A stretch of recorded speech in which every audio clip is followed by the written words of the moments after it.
Hello friends, welcome back to Priya Vijay kitchen. நான் பிரியா பேசுகிறேன். இன்றைக்கி ஒரு பெர்ஃபெக்டான ஹோட்டலில் வைக்கிற மாதிரி வெங்காய சட்னி எப்படி பண்ணுறதுன்னு பார்க்கலாம். இது இட்லி, தோசை, சப்பாத்தி எல்லாத்துக்குமே சூப்பராக இருக்கும். சின்ன சின்ன விஷயத்த கவனமாக பண்ணோம்னா அப்படியே ஹோட்டலில் வைக்கிற மாதிரி அதே டேஸ்ட் கிடைக்கும்.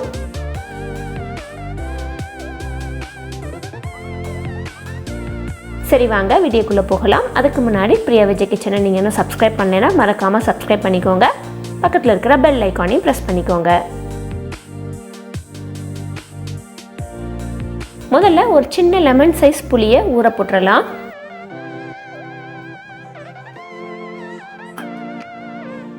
அடுத்து வெங்காயம் வந்து சின்ன வெங்காயமும் பெரிய வெங்காயமும் கலந்து போட்டோன்னா ரொம்ப டேஸ்ட்டு சூப்பராக வரும். சின்ன வெங்காயம் வந்து ஒரு பெரிய கப் அளவுக்கு எடுத்துருக்கிறேன்.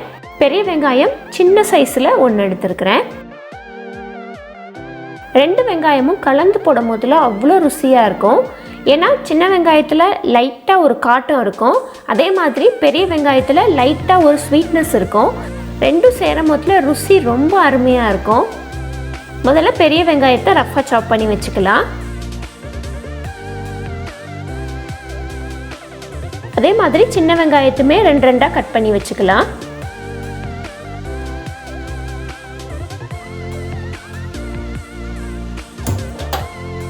அடுத்து ஒரு கடாயில் 2 டேபிள் ஸ்பூன் தேங்காய் எண்ணெய் ஊற்றிக்கலாம். வெங்காய சட்னிக்கு ஒன்று தேங்காய் எண்ணெய் இல்லைன்னா நல்லெண்ணெய் மட்டும் பயன்படுத்துங்க. முதல்ல ஒரு 1/4 டீஸ்பூன் அளவுக்கு வெந்தயம் சேர்த்துக்கலாம். அடுத்து 1 டேபிள் ஸ்பூன் அளவுக்கு மல்லி விதை. அடுத்து 10 காய்ந்த வத்தல். நல்லா பொன்னிறமாக ஆகும் வரைக்கும் நம்ம வறுத்து எடுத்துக்கலாம். பொன்னிறமாக ஆயிடுச்சு. இப்போ இதை தனியாக தட்டில் எடுத்து வச்சிடலாம். அடுத்து அதே எண்ணெயிலேயே 2 வெங்காயத்தையுமே சேர்த்துடலாம். வெங்காயம் பொன்னிறமாக ஆகிற வரைக்கும் நல்லா வதக்கிக்கலாம்.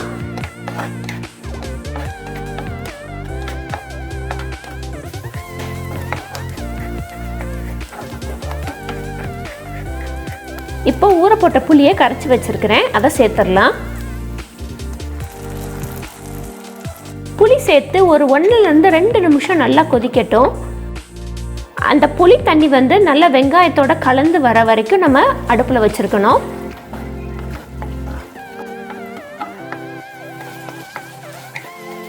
இப்போ இங்கே பார்த்தீங்கன்னா தெரியும், புளி தண்ணியும் வெங்காயமும் நல்லா ஒன்றோட ஒன்றா கலந்துருக்கு.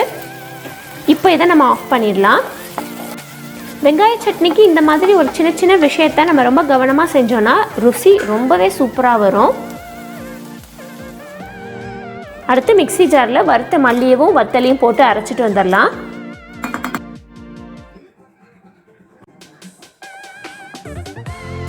அடுத்து இதோட வதக்கிய வெங்காயத்தையும் சேர்த்து அரைச்சிட்டு வந்துடலாம். நல்லா மையம் அரைச்சாச்சு. அடுத்து தாளிச்சிடலாம். தாளிப்புமே வெங்காய சட்னிக்கு ரொம்ப முக்கியம். 1 டீஸ்பூன் அளவுக்கு தேங்காய் எண்ணெய் ஊற்றிக்கலாம். அடுத்து இதில் 1 டீஸ்பூன் கடுகு, 1 டீஸ்பூன் உளுந்தம் பருப்பு, 1 பிடி பெருங்காயத்தூள், கொஞ்சமாக கருவேப்பிலை. அடுத்து ஒரு 4 பல்லு பூண்டை நீல வாக்கில் நறுக்கி வச்சுருக்கிறேன், அதையும் சேர்த்துடலாம். இப்போது அரைச்சதை நம்ம இதில் சேர்த்துக்கலாம்.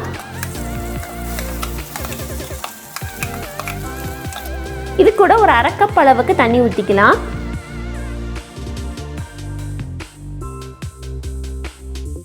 தேவையான அளவு உப்பும் போட்டுக்கலாம். தண்ணி ஊற்றி ஒரு 1 நிமிஷம் அடுப்பில் வச்சிருந்தா போதும். சுவையான ஹோட்டல் ஸ்டைல் வெங்காய சட்னி தயார். இந்த ரெசிபியை உங்கள் வீட்டில் ட்ரை பண்ணி பாருங்கள். ட்ரை பண்ணி பார்த்துட்டு உங்களோட வேல்யூபிள் கமெண்ட்ஸை கீழே கமெண்ட் செக்ஷனில் மென்ஷன் பண்ணுங்கள். இந்த ரெசிபி வீடியோ உங்களுக்கு பிடிச்சிருந்துச்சுன்னா உங்கள் ஃப்ரெண்ட்ஸோட ஃபேமிலியோட ஷேர் பண்ணுங்கள். தேங்க்யூ. தேங்க்ஸ் ஃபார் வாட்சிங்.